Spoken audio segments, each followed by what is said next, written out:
भगवान श्री कृष्ण ने बताया है कलयुग का अंत कैसे होगा। आज के इस वीडियो के माध्यम से हम बताएंगे कि कलयुग के क्या लक्षण हैं, कलयुग में स्त्री और पुरुष कैसे होंगे, उनकी आयु कितनी होगी और अभी कितना समय बाकी है।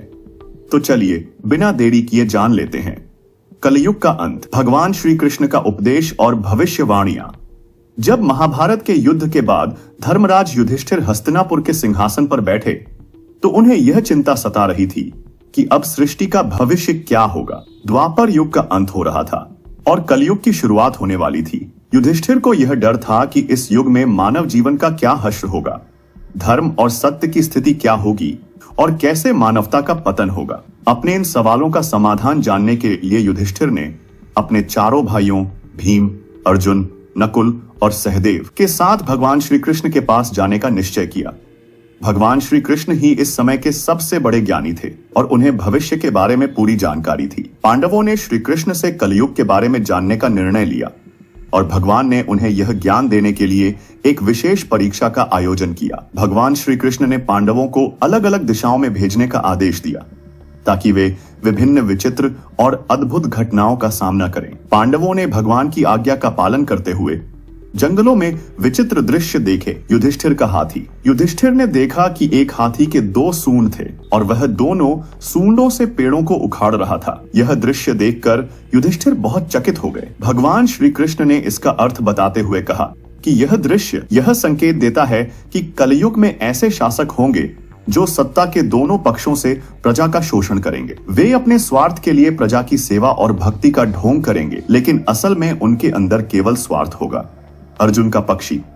अर्जुन ने एक पक्षी देखा जिसके पंखों पर वेदों की रचनाएं लिखी हुई थीं, लेकिन वह पक्षी मुर्दे का मांस खा रहा था।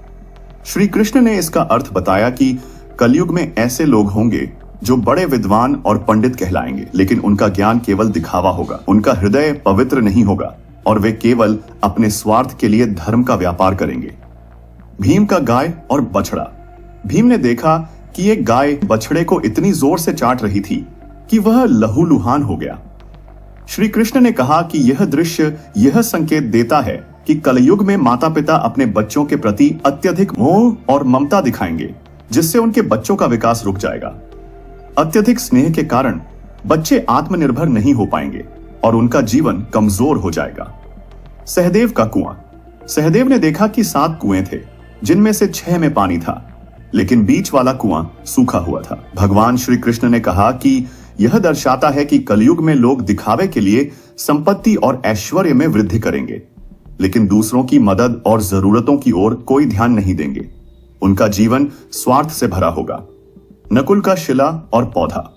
नकुल ने देखा कि एक विशाल शिला पहाड़ से लुढ़कते हुए आ रही थी और वह बड़े बड़े वृक्षों को उखाड़कर फेंक देती थी, लेकिन जब वह एक छोटे से पौधे के पास पहुंची तो वह रुक गई। श्री कृष्ण ने इसका अर्थ बताया कि कलयुग में भले ही लोग बड़े बड़े धन और सत्ता में घिरे होंगे, लेकिन सच्ची भक्ति और भगवान के नाम के छोटे से पौधे के सामने यह सब बेकार साबित होगा।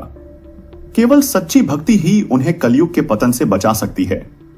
कलयुग का अंत। भगवान श्री कृष्ण ने पांडवों को कलयुग के अंत के समय होने वाली घटनाओं के बारे में भी बताया। उनका कहना था कि जब कलयुग का अंत निकट होगा तब बहुत भयंकर और विनाशकारी घटनाएं घटित होंगी। मानव जीवन की आयु में कमी। श्री कृष्ण ने बताया कि कलयुग के अंत में मानव जीवन की आयु घटकर केवल 20 वर्ष रह जाएगी। 12 साल के बच्चों के बाल सफेद हो जाएंगे और उनका शरीर झुर्रियों से भरा होगा। यह संकेत इस बात का होगा कि मनुष्य की शारीरिक और मानसिक शक्ति आदि पूरी तरह से समाप्त हो जाएगी। पतिव्रता स्त्रियों का लोभ। जब कलयुग का अंत होगा तो पतिव्रता स्त्रियां कहीं दिखाई नहीं देंगी। एक स्त्री एक से अधिक पुरुषों से विवाह करेगी। यह समाज में नैतिकता और आदर्शों का ह्रास होने का प्रतीक होगा। धार्मिक कार्यों का परित्याग। इस समय लोग पूजा पाठ, विवाह, श्राद्ध और अंतिम संस्कार जैसी धार्मिक क्रियाओं को छोड़ देंगे। मांसाहार का सेवन सामान्य हो जाएगा और लोग शुद्ध आहार और जीवन शैली से दूर हो जाएंगे।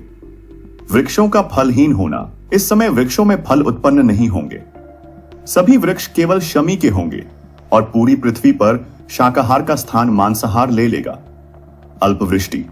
जब कलयुग का अंत होगा तब बहुत कम वर्षा होगी।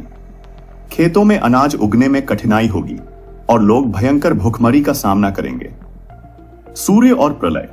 कलयुग के अंत में पृथ्वी पर 7 सूरज दिखाई देंगे। इन सूरजों की गर्मी से समस्त पृथ्वी जलकर राख हो जाएगी। इसके बाद भगवान विष्णु पृथ्वी को शांति देने के लिए मेघों को उत्पन्न करेंगे और अगले 100 वर्षों तक जल वृष्टि होगी, जिससे पृथ्वी की आग शांत होगी।